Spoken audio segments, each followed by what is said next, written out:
Assalamualaikum warahmatullahi wabarakatuh.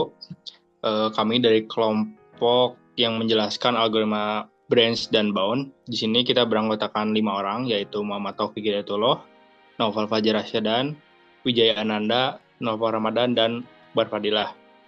Sebelumnya, algoritma branch dan bound adalah teknik optimasi yang digunakan untuk menemukan solusi optimal untuk masalah kombinatorial. Metode ini melibatkan pembagian ruang pencarian menjadi submasalah yang lebih kecil dan kemudian menggunakan batas-batas untuk memotong submasalah yang tidak mungkin mengandung solusi optimal. Kemudian di sini terdapat pengenalan algoritma branch dan bound. Algoritma branch dan bound adalah strategi untuk menemukan solusi optimal untuk masalah optimasi yang mencakup banyak kemungkinan. Di sini ada 3 poin. Yang pertama eksplorasi, yaitu teknik untuk memeriksa setiap kemungkinan dengan mengeksplorasi berbagai cabang dalam ruang pencarian. Yang kedua yaitu pembatasan, batas-batas yang ditetapkan digunakan untuk membuang cabang yang tidak menjanjikan, mempersempit pencarian solusi optimal. Kemudian yang terakhir, poin ketiga yaitu optimasi. Pada setiap tahap algoritma berfokus pada cabang yang memiliki potensi terbesar untuk menghasilkan solusi optimal. Baik, selanjutnya adalah prinsip dasar algoritma branch and bound. Di sini terdapat 3 poin. Yang pertama ada pemisahan, yang mana ini adalah ruang pencarian dibagi menjadi submasalah yang lebih kecil, yang disebut cabang. Yang kedua ada batas. Batas atas dan bawah ditetapkan untuk setiap cabang untuk membatasi solusi optimal. Terakhir ada pemangkasan. Cabang yang tidak memiliki potensi untuk menghasilkan solusi optimal dihilangkan. Ini dia tahapan untuk algoritmanya. Pertama ada inisialisasi, yaitu mendefinisikan masalah dan memilih solusi awal. Yang kedua ada pembangkitan cabang, memisahkan ruang pencarian menjadi submasalah yang lebih kecil. Yang ketiga ada penghitungan batas. Ini digunakan untuk menentukan batas atas dan bawah untuk setiap cabangnya. Yang keempat ada pemangkasan, yaitu membuang cabang yang tidak memiliki solusi optimal. Dan yang terakhir ada pengulangan, yaitu mengulangi langkah pembangkitan, batas, dan pemangkasan hingga solusi optimal itu ditemukan. Selanjutnya kita akan membahas kelebihan dan kekurangan dari algoritma branch and bound. Yang pertama, untuk kelebihannya ini adalah dapat menemukan solusi optimal, mudah dipahami dan diimplementasikan, fleksibel untuk berbagai masalah optimalisasi.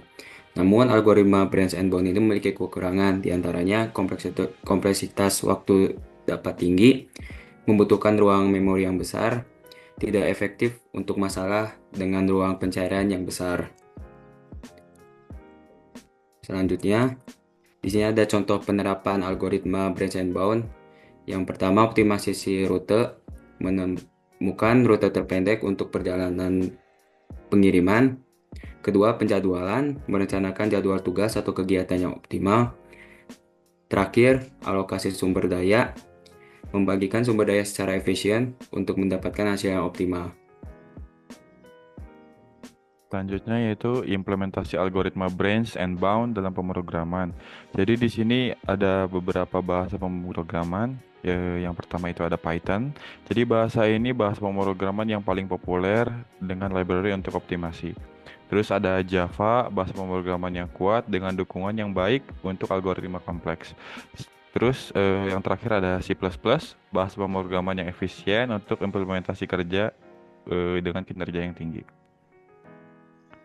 Nah, di sini ada analisis kompleksitas algoritma branch and bound. Jadi di sini ada 2, yaitu kompleksitas waktu dan kompleksitas ruang. Kompleksitas waktu dapat bersifat eksponensial dalam kasus terburuk, sedangkan kompleksitas ruang membutuhkan ruang memori yang besar untuk menyimpan cabang-cabang.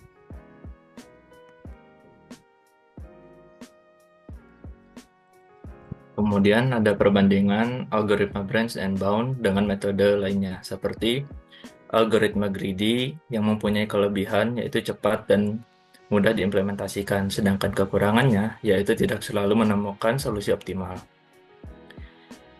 Ada pula algoritma dynamic programming dengan kelebihan yaitu dapat menemukan solusi optimal untuk masalah tertentu, dengan kekurangannya yaitu membutuhkan memori yang besar. Algoritma ketiga yaitu algoritma annealing, yaitu dengan kelebihan dapat menemukan solusi optimal untuk masalah kompleks yang memiliki kekurangan seperti lambat dan tidak terjamin untuk menemukan solusi optimal. Poin terakhir yaitu kesimpulan dan saran pengembangan algoritma branch and bound. Kesimpulan dan saran ini ada 3 poin, yaitu yang pertama untuk bagian pengembangan, menjelajahi metode pemangkasan yang lebih canggih untuk meningkatkan efisiensi. Poin kedua yaitu peningkatan, yaitu dengan menerapkan teknik pembelajaran mesin untuk meningkatkan kualitas batas. Dan poin yang terakhir yaitu aplikasi, yaitu mencari peluang baru untuk menerapkan algoritma ini dalam domain yang berbeda. Mungkin itu pembahasan dari kelompok kami mengenai algoritma branch dan bound. Mungkin jika ada kesalahan dalam pengucapan kata, kami mohon maaf. Sekian dan terima kasih.